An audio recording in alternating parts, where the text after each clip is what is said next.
এমন একটা সহজ জিনিস আপনাদেরকে বলে দেব, যেটা কিন্তু আপনার ইচ্ছা পূরণ হবেই।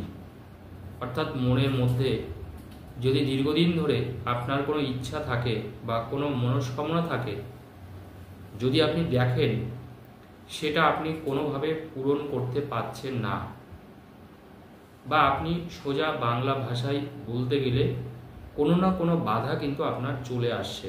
হয়তো আপনি মনে মনে একটা কল্পনা করছেন বা একটা ভাবছেন যে এবার আপনি এই জিনিসটা করবেন, দীর্ঘদিন ধরে দেখবেন ঠিক শেষ পথে কেউ একটা ব্যাগড়া দিল, বা কোনো একজন মানুষ আপনাকে বাধা দিল, বা দুর্ভাগ্যের কারণে আপনি সেখান থেকে পিছু হটতে বাধ্য হলেন। আলটিমেটলি সেই কাজটা আপনার আর হলো না, বা সেই ইচ্ছা পূরণটাও আপনার আর সম্ভব হলো না। এরা কিন্তু মানুষের জীবনে আমরা বারবার করে দেখি। তার জন্য দেখুন, মানুষ বিভিন্ন তন্ত্র মন্ত্র, টোটকা, টিপস অনেক কিছু করেন, কারণ দেখুন এগুলোর কিন্তু একটা রিফ্লেকশন অবশ্যই আছে। মানুষ তো দেখুন এমনি এমনি কেউ কোনো কিছু করবে না। মানুষ ভালো কিছু পাওয়ার জন্যই একটু পরিশ্রম করে। তবে মনে রাখবেন, একটু কাজ করলে কিন্তু আমরা অনেক কিছু না হওয়া কাজও কিন্তু আমাদের হয়, কারণ সবটাই তো দৈব শক্তির ব্যাপার। কারণ আপনি যদি গ্রহের দ্বারাই কোনো কাজ থেকে পিছিয়ে আসেন, বা গ্রহ দেখা যাচ্ছে এই মুহূর্তে হয়তো আপনাকে সাপোর্ট করলো না, বা আপনি এমন একটা সময়ের মধ্যে দিয়ে যাচ্ছেন যে সময়টা আপনার ফেভারে না, আপনি চারিদিক থেকে একটা সমস্যার মধ্যে আটকে আছেন, কোনোভাবে সেই কাজটাকে আপনি সফল করতে পারছেন না, সেটা যে কোনো বিষয় বা টপিক কিন্তু হতে পারে। কারণ মানুষের ইচ্ছা, আমি বারবার করে যেটা বলি, সকলের ইচ্ছা একরকম কখনোই হবে না। আজকে আপনার হয়তো টাকার প্রয়োজন, আপনার অর্থের ইচ্ছা আছে, কিন্তু অন্য মানুষের তো অর্থের ইচ্ছা নেই, তার হয়তো অন্য কোনো সমস্যায় পড়েছে, সেই সমস্যা থেকে তিনি বেরিয়ে আসার চেষ্টা করছেন, বা তার জন্যে ভগবানের কাছে হয়তো দিন রাত সে প্রার্থনা করছে। বা দেখা যাচ্ছে অন্য মানুষের হয়তো অন্য কোনো সমস্যা আছে, সেই সমস্যা থেকে বেরিয়ে আসার চেষ্টা করছে। তো দেখুন, এই যে ব্যাপারগুলো আছে আমাদের জীবনে, এটার কিন্তু একটা ভাগ্য থাকে, এটার একটা কারণ থাকে। তো আজকে আমি সেই জায়গাটা আপনাদের সামনে উপস্থাপন করব, যে এর থেকে আমরা কি করে বেরাবো, বা এই সমস্যা থেকে আপনি কি করে মুক্তি পাবেন। আজকে একটা ছোট্ট টিপস আপনাদেরকে বলে দিই, প্রত্যেকেই কাজটা করতে পারবেন, এবং এটা কিন্তু খুব জেনুইন, কারণ এটা আমার পরীক্ষিত টিপস। এর আগে আমি যাদেরকে বলেছি প্রত্যেকেই কিন্তু উপকৃত, এইটুকু বলে দিই, প্রত্যেকেই উপকৃত। আমি আশা রাখবো যারাই কাজটা করবেন আপনারাও কিন্তু উপকৃত হবেন, কারণ কাজটা হচ্ছে অত্যন্ত অথেন্টিক, অত্যন্ত অথেন্টিক। আপনারা কি করবেন, এই কাজটা করার জন্যে আপনারা নীল কালির কলম নেবেন, একটা নীল কালি, যেটা দিয়ে লিখলে নীল কালি, যেমন দেখুন আমরা কেউ কালো কালি দিয়ে হয়,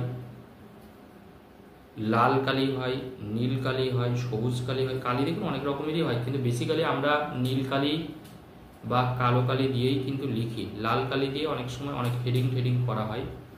তো এই যে কাজটা আজকে যেটা আমি বলছি, ইচ্ছা পূরণের ব্যাপারটা, এটা আপনারা নীল কালি ব্যবহার করবেন। কালিটা নীল যেন হয়, এবং একটা নতুন পেন নেবেন। এই কাজটা যেহেতু এটা একটা শুভ কাজ, ভালো কাজ, আপনারা সেই জন্য একটা নতুন কলম ব্যবহার করুন। যে দরকার হলে আপনারা ইউজ অ্যান্ড থ্রো কলমটাও ব্যবহার করতে পারেন, 2.5 টাকা, 2 টাকা, 3 টাকা নেয়। আপনাকে যে খুব দামি কলম কিনতে হবে কাজটা করার জন্য, একদমই কিন্তু ব্যাপারটা নয়। আপনারা একদম একটা নতুন কালি বা নতুন একটা কলম নিন, কম পয়সা দামেরই নিন, কোনো অসুবিধা নেই, তবে কালিটা যেন নীল হয়, বুলো। ওই কালি দিয়ে আপনি মনে রাখবেন, ওই কালি দিয়ে আপনি 51 বার ওম ওম ওম, আশা করি চেনেন, এরকম করে ওম ওম লিখবেন। ওম দেখবেন যে কোনো মন্দিরে লেখা থাকে ওম, ওরকম একটা কাগজে নীল কালির কলম দিয়ে 51 বার আপনি ওম লিখবেন। 51 বার মনে রাখবেন। 51 বার ওম লেখার পরে আপনি, তাহলে কি বললাম, 51 বার কিন্তু মনে রাখবেন, কিন্তু ওম কথাটা কিন্তু আপনাকে 51 বার লিখতে হবে, এটা কিন্তু অবশ্যই একটু মনে রাখবেন। 51 বার ওম লিখবেন। যখন এই ওম কথাটা লিখবেন তখন মনে মনে আপনার যে ইচ্ছাটা আছে বা যেটা আপনি করতে চাইছেন বা তাতে আপনি সফল হচ্ছেন না, মনে মনে সেটা আপনি বলতে থাকবেন। আর আপনি 1 বার 2 বার 3 বার এরকমভাবে কাউন্ট করে 51 বার ওই ওম এই শব্দটা আপনি লিখবেন। ওম 1 বার 2 বার 3 বার করে নীল কালির কলম দিয়ে ওম এই শব্দটা লিখবেন 51 বার। আর মনে মনে আপনার যে সমস্যাটা আছে, যেটা আপনি প্রকৃতভাবে চাইছেন যে এই সমস্যার সমাধানটা করতে, সেটা আপনি ভাববেন আর 51 বার নীল কালি দিয়ে ওম লিখবেন। লেখার পরে কাগজটা একটু বড় হতে পারে, কারণ 51 বার যেহেতু ওমটা লিখছেন বুঝতেই পারছেন। লেখার পরে আপনি অল্প যে কোনো একটা বোতলে, একটা দরকার হলে একটা ছোটো থেকে একটা বোতল কিনবেন, একটা ঘিয়ের বোতল কিনবেন। ঘি দেখবেন 50 গ্রাম 100 গ্রামের দেখবেন ঘিয়ের বোতল কিনতে পাওয়া যায়, এরকম একটা বোতল নেবেন। ঘি আছে তার মধ্যে, কিন্তু ঘি থাকবে। ওইটাকে আপনার মাথায় ঠেকিয়ে, কপালে ঠেকিয়ে মনে মনে প্রার্থনা করুন ঈশ্বরের নাম করে। আপনার যে মনস্কামনা আছে সেটা প্রার্থনা করে ওই কাগজটাকে ভাঁজ করে ওই ঘিয়ের বোতলের মধ্যে কাগজটাকে আপনি ডুবিয়ে দেবেন। কাগজটাকে এমনভাবে ডুবিয়ে দেবেন যেন সেটা ঘিয়ের মধ্যেই থাকে। ছোট বোতলেই হোক, একটা ঘিয়ের বোতল নেবেন 50 গ্রাম বা 100 গ্রাম, ওটার মধ্যে ছোট করে কাগজটাকে ভাঁজ করে ঘিয়ের মধ্যে ডুবিয়ে দেবেন। আর এইটা একটু দেখে নেবেন কাগজটা যেন ঘিয়ের মধ্যেই থাকে। ওই বোতলটা আপনার বাড়ির উত্তর পূর্ব কোণে বা উত্তর দিকে আপনি রেখে দিন, অথবা আপনার ঠাকুর ঘরে রাখলে হবে। 3টে জায়গায় রাখতে পারেন। 1 নম্বর আপনার ঠাকুর ঘরে রাখতে পারেন, 2 নম্বর বাড়ির উত্তর পূর্ব কোণে রাখতে পারেন, 3 নম্বর বাড়ির উত্তর দিকেও রাখতে পারেন।